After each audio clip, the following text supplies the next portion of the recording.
Hello everyone and welcome back. In this video we're going to replace the foregrip with a free float tube. Now the foregrip on this particular upper that we're looking at has been replaced already, but it's the type that you can just easily pop on and replace the plastic foregrips that come with your rifle. But we're going to put a free float on it. And this is a mid-length free float and this is the carbine length upper. So what that means is this is going to extend beyond the gas block. So we're going to have to replace the gas block, and I'm going to use a low profile gas block in order to fit this on.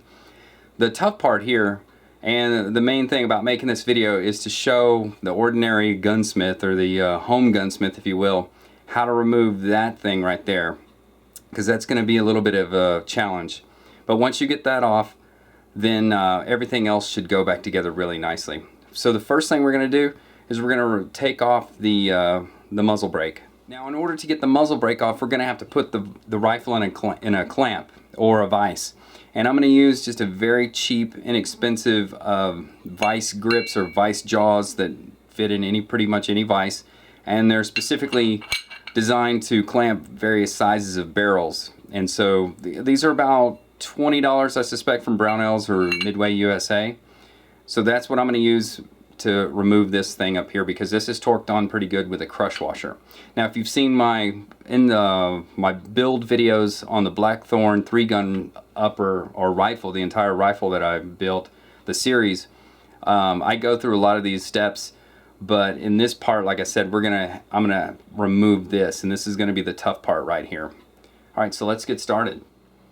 Okay, so I've got the upper secured inside the vise. And like I said, there's multiple spots on here depending on what your barrel size is. I'm using one of the smallest ones here since we're using just the .750 barrel. So we're going to torque that down really good. And this is aluminum, so it's not really going to damage the steel at all. It may scratch up the finish a little bit by removing some of the aluminum off of it and onto the finish of the barrel, but you can, with a little bit of oil and a tiny bit of an abrasive material, maybe even some steel wool, just gently scrub it like so, and it'll take that gray right off.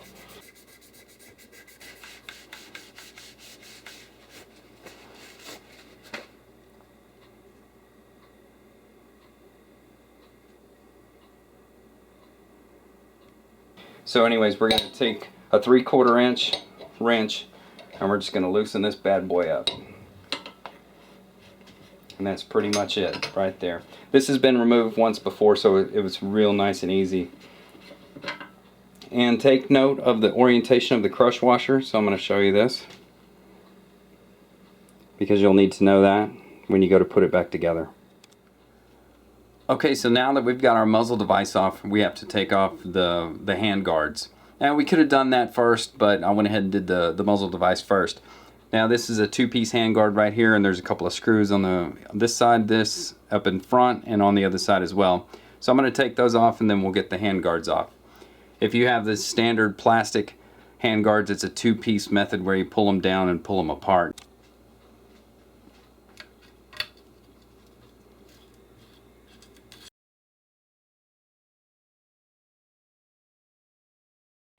Okay, so now that we've got our foregrip off, we're going to have to take the A2 front sight off, and there's 2 little pins right up here at the bottom of it, and they're taper pins, so they're going to be small at one side and big at the other, so you need to find out which direction they're actually hammered in. I've seen them in both different ways, just depends on who makes it. So I'm going to use my calipers here. I'm going to measure one side of this pin, the head of the pin, and so that measures 1.26 inches. And over here it measures 1.45. So this is the bigger side. So it was hammered in from this side, so we need to hammer it out from this side. So I'm going to rotate it over like so and pin it down. You may need to secure it with maybe another pair of hands or something, but I'm going to use a normal punch, a steel punch. Don't use your brass punch for this. And then I'm going to place it right on top of that head, and I'm going to give it a couple whacks.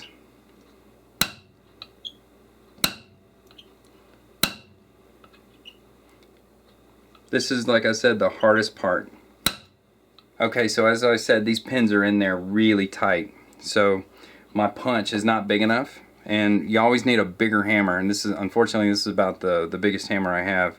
So I'm going to put another hammer on top of the pin, and I'm gonna whack it. That gives me a nice solid hit on top of the punch, because my little punch wasn't even moving it. So let me try this one over here, see if I can get it to move. And you're not seeing this, but I got an extra person here holding the rifle down, because I don't have a clamp for this.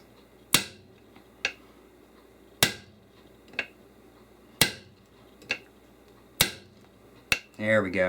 I got the pins to move, so now I'm going to go back to my punch.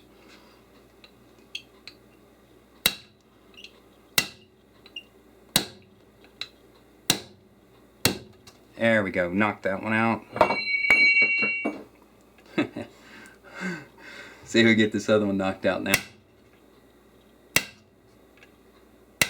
So this is the hardest part of the process, is getting these taper pins out.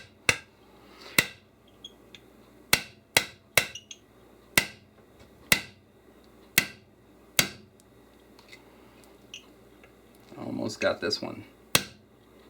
There we go. Got it knocked out. I'm going to use a smaller punch now, just kind of finish it off. Make sure it comes out. Yeah, there they go. So here's those little bitty taper pins. And they're mushroomed on one end here, so that could have been a little bit of my issue, but I couldn't even get it to move until I pulled out the second hammer.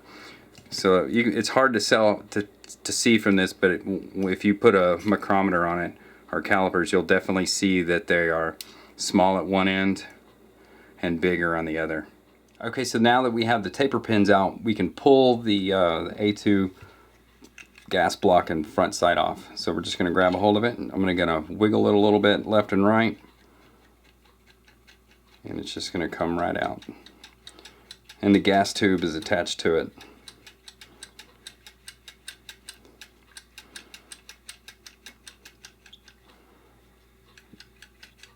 There it comes.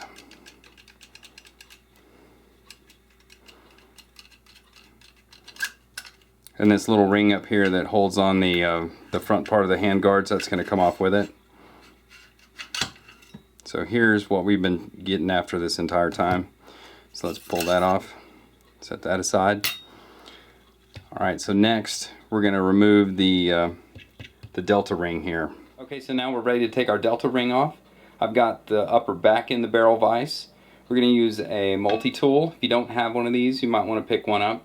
And I'm going to use this part right here. It's going to mate up with the delta ring itself. So I'm going to slip it over the barrel like so.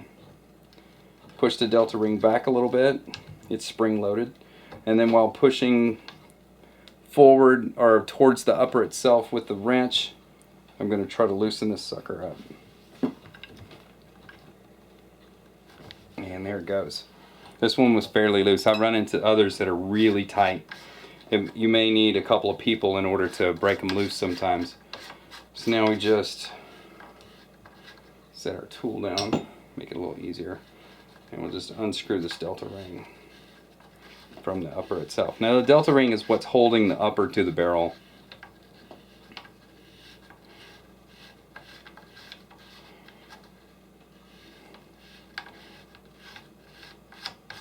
There it comes. So now we can pull our upper right off the barrel. So here's our upper.